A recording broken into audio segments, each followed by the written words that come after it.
Diễm xin chào cô chú, anh chị, các bạn và các em. Hôm nay Diễm chia sẻ cách làm bánh khúc cây. Cái bánh này thì mình hay dùng trong cái dịp lễ Noel đó. Cái bánh nó ăn rất là ngon, cái mùi sô-cô-la thơm nè ha. Và mình nhìn trang trí cũng đẹp nữa. Thì cái cách trang trí thì mình thích ha. Thì Diễm thấy công thức này nó đơn giản nhất và cái bánh nó ra cũng rất là ngon. Thì cách làm như thế nào? Bây giờ mình cùng vào bếp làm bánh khúc cây này với Diễm nha.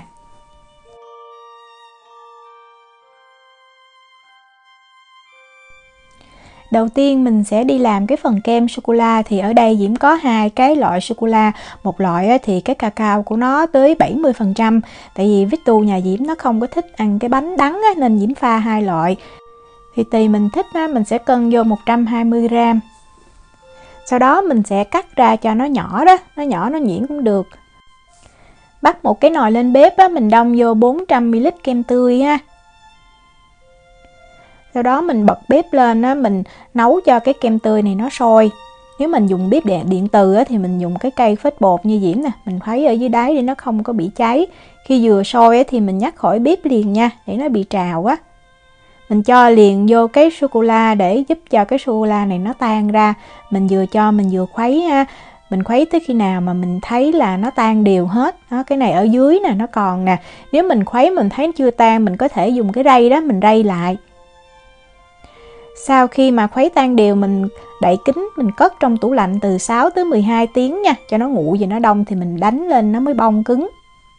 Bây giờ mình đi làm cái cốt bánh thì Diễm có cái khuôn ở đây là 25 x 35cm. Mình lót một cái tờ giấy nướng bánh vào để tí xíu nữa mình lấy bánh ra cho dễ. Mình chỉ cần ép cho cái giấy nó sát vào vô cái thành khuôn là được. Diễm đi cân bột thì Diễm có 80g bột bánh. Mình dùng bột bánh hoặc là bột mì số 8 đều được ha. Đây là cái gói bột của Diễm dùng nè. Tiếp theo là 15g bột cacao. Cái này bột cacao này không có đường nha. Mình trộn cho bột cacao và bột mì nó đều với nhau rồi mình để qua một bên. Bây giờ mình đi tách trứng.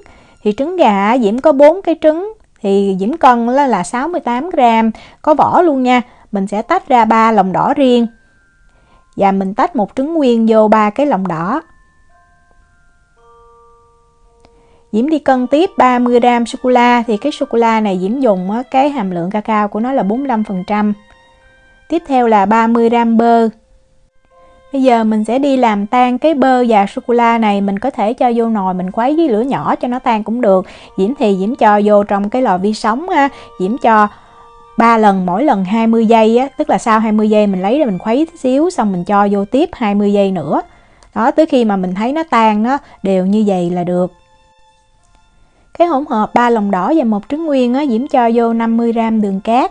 Mình sẽ dùng cái phới lòng nè, mình đánh cho đường với trứng nó tan đều với nhau nha. Khi mà mình nhìn vào mình thấy đường tan hết là được. Thì lúc này mình mới lấy cái hỗn hợp sô-cô-la và bơ mình đã làm tan mình cho vào và mình khuấy lên cho thật là đều. Khi mà mình thấy đều rồi đó thì bây giờ mình mới lấy cái bột mình cho vào. Thì bột Diễm sẽ chia ra làm 2 lần. Mình dùng cái rây mình rây lại nha. Tại vì cái bột cacao mình rây lại cho nó đều với cái phần bột mì. Mình miễn sao mình trộn cho nó đều là được ha. Thì vừa trộn vô hết thì cái hỗn hợp bột này nó sẽ rất là đặc. Nếu bạn nào ở Na Uy không tìm được bột bánh này thì mình sử dụng bột mì bình thường. Rồi mình cho thêm 1 muỗng cà phê bột nổi nha. Đó, trộn đều như vậy. Rồi mình sẽ cho vô 1 muỗng cà phê tinh chất vani giúp cho cái bánh của mình nó thơm hơn. Và Diễm cho vô 3 muỗng canh sữa tươi. Diễm dùng sữa tươi không đường nha. Bây giờ mình khuấy lên cho sữa nó đều trong cái hỗn hợp bột là được. Diễm đi bật lò thì mình làm nóng lò ở 2 lửa trên và dưới, mình không bật quạt nha. Và nhiệt độ là 170 độ C, 338 độ F. Bật lò xong mình đi đánh cái lòng trắng trứng thì Diễm cho vô 1/4 muỗng cà phê muối. Cái này là 3 cái lòng trắng nha. Và 1 muỗng cà phê nước cốt chanh. Mình dùng máy đánh trứng cầm tay thì máy Diễm có 5 số thì Diễm sẽ để số 2 Diễm đánh cho toàn bộ cái quá trình mình đánh bông luôn. Sau khi mình thấy nổi lên như cái bọt xà phòng như vậy thì mình sẽ cho vô từ từ 60g đường cát. Nếu mà mình không thích ăn ngọt thì mình cho 50g nha. Mình cứ cho, Diễm chia ra khoảng từ 4 tới 5 lần cứ cho vô từ từ rồi đánh thật là đều tay. Thì thời gian đánh khoảng cỡ từ 2 tới 3 phút.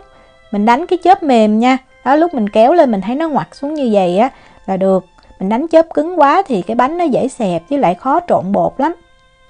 Sau khi đánh xong á, mình chia 1/3 cái hỗn hợp lòng trắng trứng á, mình cho vào trong cái hỗn hợp bột lòng đỏ và sô-cô-la. Mình dùng cái phương pháp phâu á, mình trộn cái bột này lên cho thật là đều.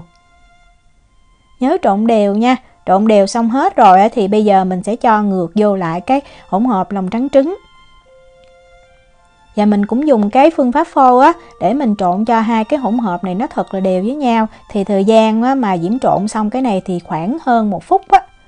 Nhớ trộn thật là đều tay nha. Ở dưới đáy hoặc là xung quanh cái thành của cái thao á, nó dễ còn đọng lại lòng trắng trứng lắm.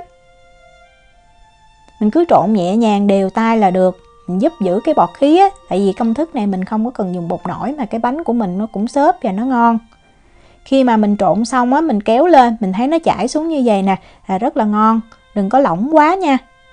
Rồi mình cho vào khuôn á, mình mang mình đi nướng liền luôn. Đổ vào khuôn rồi á, mình dùng cái đồ khuấy bột á, mình dàn cho bột nó ra thiệt là đều. Nếu mình không có cái khuôn này thì mình dùng cái khuôn 30 x 40 cm cũng được.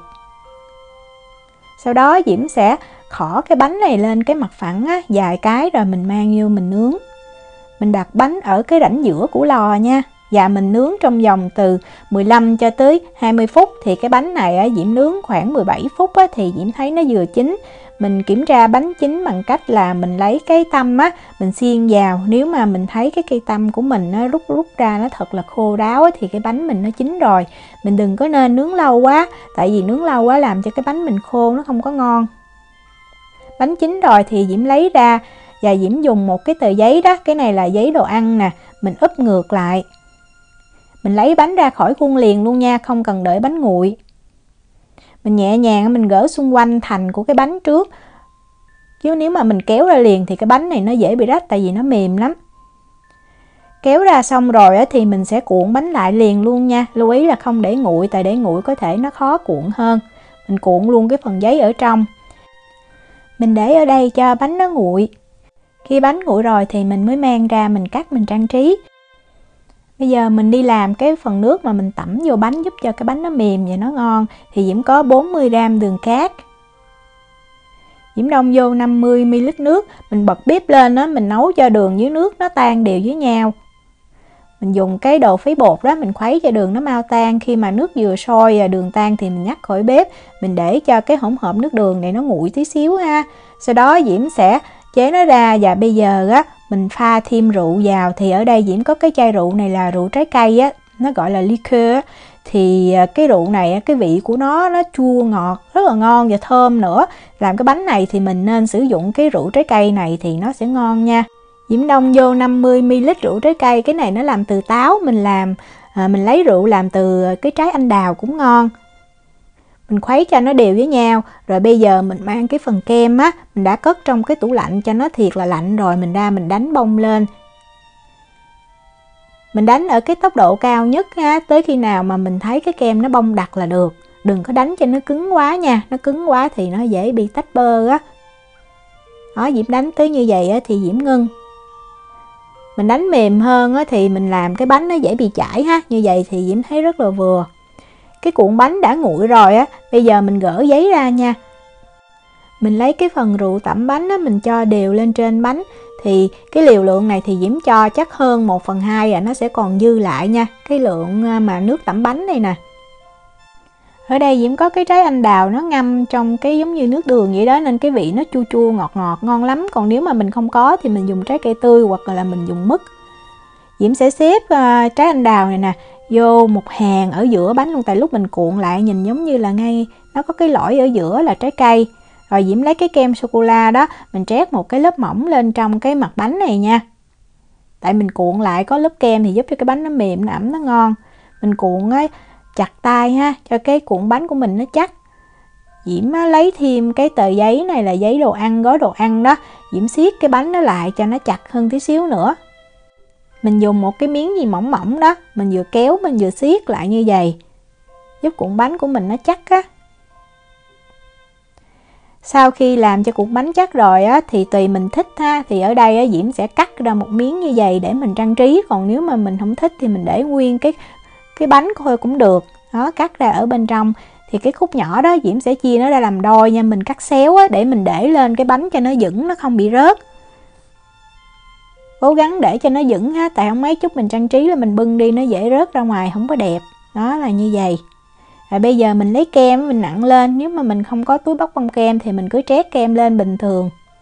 Tùy mình thích á, mình có thể trét kem đều hết luôn tất cả cái mặt bánh, hoặc là mình chừa lại như vậy.